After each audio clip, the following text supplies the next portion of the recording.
Historia clínica dermatológica. Bueno, primero, como todo, es una ficha de identificación con sus diferentes componentes. También antecedentes heredofamiliares, los generales y especialmente de enfermedades dermatológicas. Por ejemplo, los pacientes que han tenido casos severos de acné pueden tener acné a edad temprana y más riesgo de cicatrices y acné severo. También, por ejemplo, los pacientes que tienen antecedentes de asma, rinitis o dermatitis atópica tienen más riesgo de dermatitis atópica, de piel sensible, etc. También los antecedentes de vitiligo u otras enfermedades. ¿Qué es lo más importante en nuestra descripción patológica? La topografía y la morfología. La topografía es dónde está.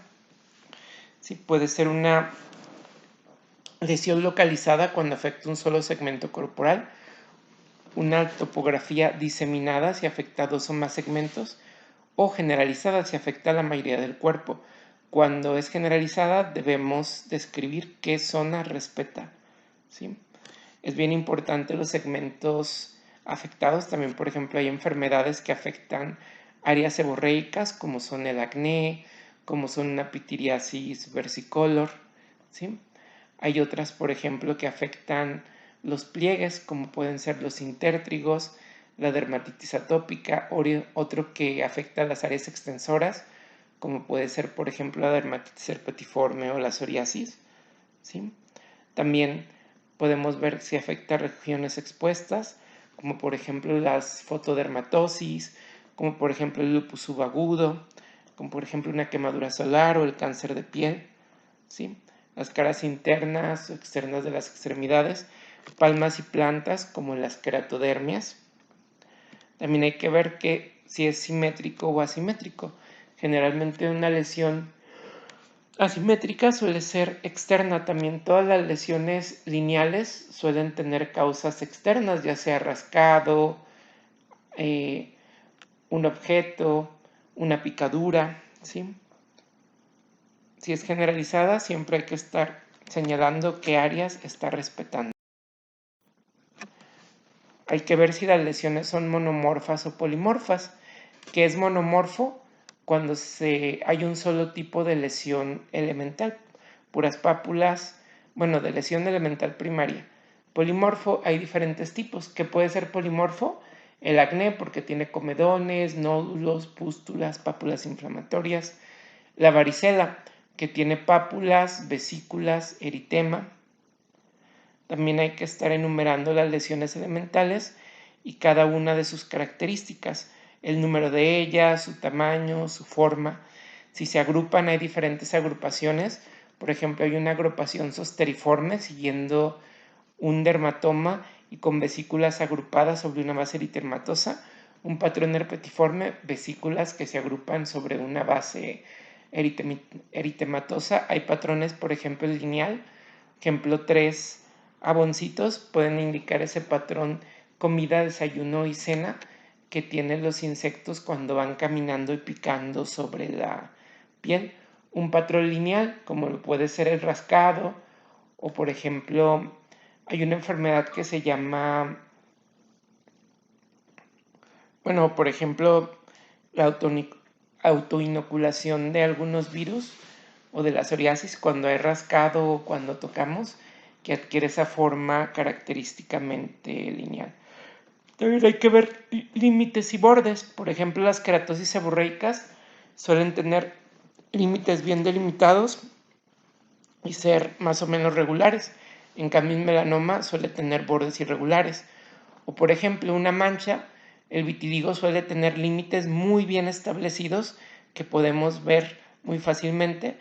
Y cuando estas manchas blancas son, por ejemplo, por atopía, como en una dermatitis solar hipocromiante o como por ejemplo en una pitiriasis alba, que no son esas manchas blanquitas que aparecen en mejillas de los niños, vamos a ver estos bordes mal delimitados.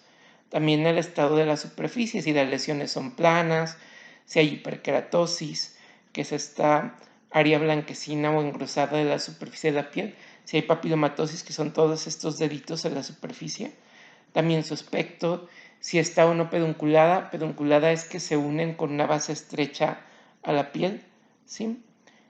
Y a veces podemos compararlo con algo conocido.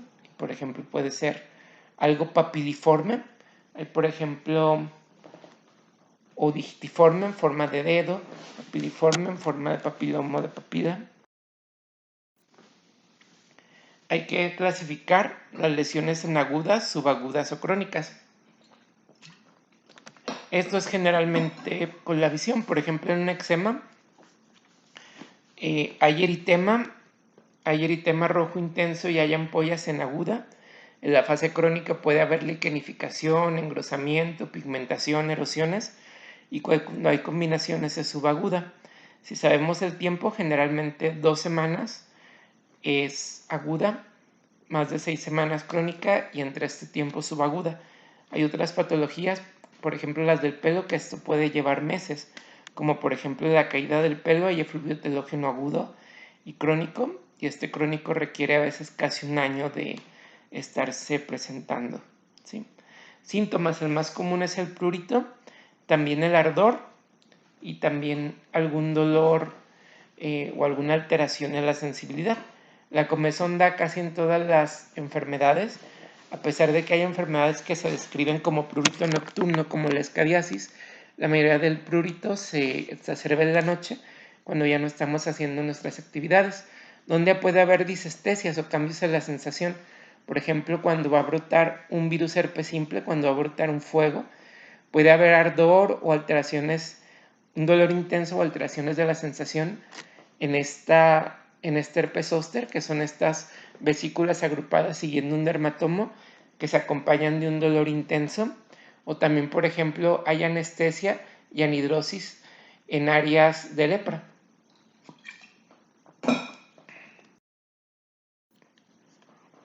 Siempre hay que estar revisando piel cabelluda, pelo, cejas, ¿sí? También todas las mucosas. Muchas enfermedades se acompañan de afectación mucosa o algunas, por ejemplo, de pérdida o cambios en el pelo. Los ganglios regionales y, por ejemplo, en algunas enfermedades como la lepra, se pueden examinar los troncos nerviosos, ver la temperatura, si hay zonas tróficas, si hay pérdida de masa muscular, si hay zonas anestésicas o con pérdida de la temperatura. Siempre tenemos que ver la fecha y el modo de inicio, a lo que el paciente lo achaca, su evolución, qué molestias da, qué tratamientos previos ha utilizado el paciente, ya que algunos pueden dificultar el diagnóstico. Por ejemplo, cuando utilizan esteroides pueden modificarse las características de la lesión, ¿sí? A esto se llama corticoestropeo. Remedios caseros o también algunos otros medicamentos pueden llegar a causar una dermatitis por contacto y también dificultar el diagnóstico preciso. También los nombres de los medicamentos, si ha tenido anteriormente esta dermatosis o padecimientos relacionados.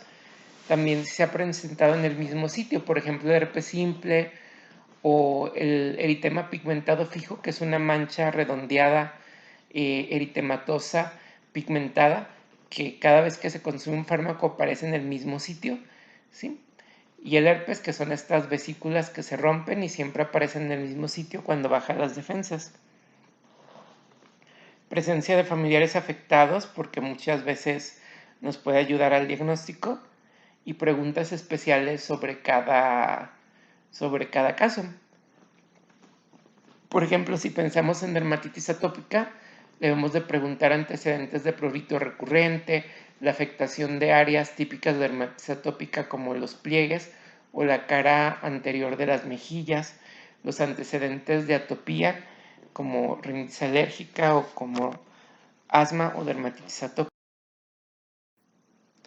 Otros datos podemos confirmar con laboratoriales, por ejemplo, las causas generalmente de una caída de pelo aguda que se llama efluvio telógeno suelen ser un cambio estresante, pero también a veces puede deberse a desnutrición, para lo cual podríamos solicitar estudios, ¿sí? También por ferropenia, que podemos utilizar una bimetrimática para buscar anemia o si buscamos niveles de hierro podemos utilizar una ferritina. También se altera cuando hay hipotiroidismo, por eso podemos o un perfil tiroideo o simplemente TSH y T4 libre. También, por ejemplo, hay unas uñas que se vuelven cóncavas como con apariencia de cuchara. Esto se llama coilonychia, se asocia a algo que se llama fenómeno o síndrome de Plummer-Bison y también es por deficiencia de hierro. Aquí podríamos pedir biometría y una ferritina, por ejemplo. ¿Sí?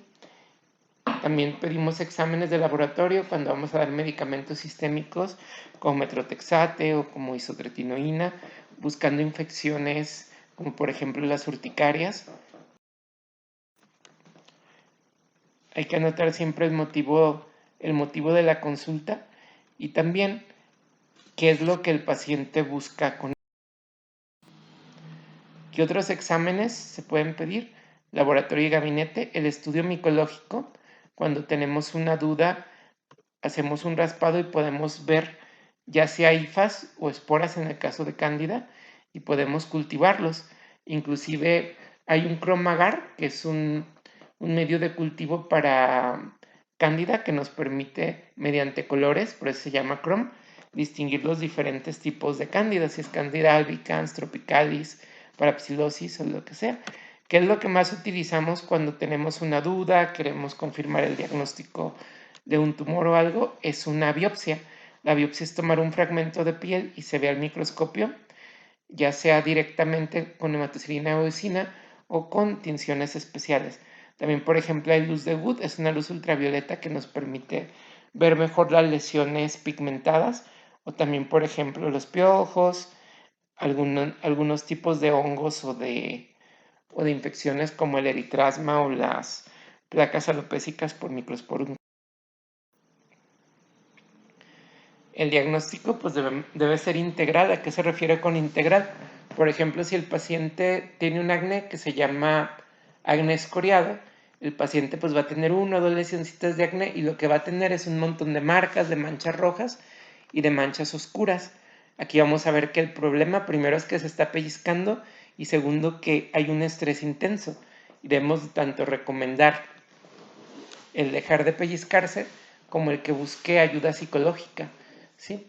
También muchas de las patologías de la piel causan estigmas, discriminación, disminución de la autoestima, disminución de los contactos sociales y siempre hay que tener en cuenta la calidad de vida de los pacientes y detectar esos puntos integrales. También hay pacientes que pueden tener dismorfia corporal, que un granito que apenas vemos, ellos lo ven como si trajeran un grano del tamaño de la nariz. Y estos pacientes es importante detectarlos porque por más que los tratemos, normalmente no van a quedar satisfechos y van a ir haciendo una serie de procedimientos que va a terminar desfigurándolos. ¿Sí? Hay que dar indicaciones precisas y hay que estar checando la evolución posterior de nuestros pacientes y también los efectos secundarios. Dentro de la historia clínica vamos a ver que hay una historia clínica general muy parecida a la que se hace diariamente todo médico y una dermatológica en la que incluimos morfología, topografía, ¿sí? Siempre hay que describir si las lesiones son iguales y también la descripción. Siempre en dermatología se hace un interrogatorio dirigido dependiendo de lo que nos dé la exploración física y también los tratamientos previos. ¿Por qué es importante todo esto? Bueno, primero hay que ver si una sola lesión se llama monomorfo. Si hay diferentes tipos de lesiones, como el acné o la varicela, se llama polimorfo. La topografía localizada se efectúa un solo segmento, difusa varios segmentos, generalizada todo el cuerpo, respetando algunos segmentos que deben ser señalados. En dermatología hacemos un interrogatorio dirigido, dependiendo de nuestro diagnóstico presuntivo, a través de morfología y topografía, y vamos a soltar preguntas específicas. Los tratamientos previos son importantes porque, por ejemplo, los esteroides pueden hacer algo que se llama corticoestropeo, hacer que no se diferencien adecuadamente las lesiones y dificultar el diagnóstico. Otros causan dermatitis de contacto, ¿sí? y también nos puede indicar a qué ha respondido y a qué medicamentos no ha respondido.